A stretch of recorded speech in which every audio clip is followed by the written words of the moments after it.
Creating policies based on research evidence and respecting participatory approach when designing policy interventions has a critical importance for the achievement of desired outcomes.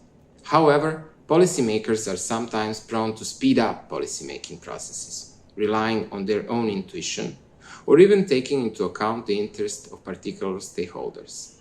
There are many examples that solutions, which have been effective in one policy context, failed to bring favorable results or lacked institutional buy-in in another.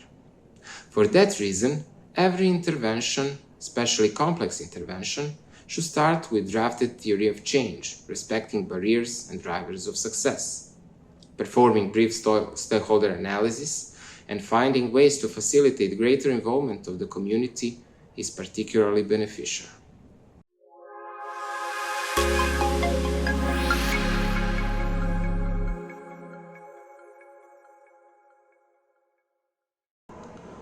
What is the impact of the applied active labor market measures on the local job market?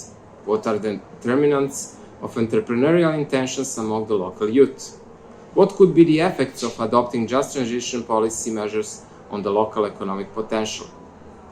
Responding to these questions may provide policymakers with valuable insights.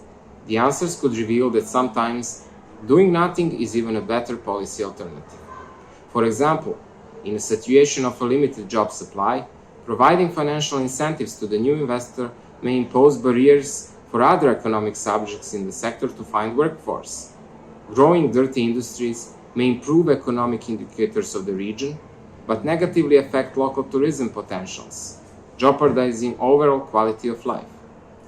Also, ingenious digital solutions, on the other hand, would be more effective if coupled with improvement of literacy and change of the habits of local population. For that reason, design of the policy intervention has to be holistic, trying to assess whether particular intervention is in the function of sustainable development or not, what are the costs, and who will pay the price.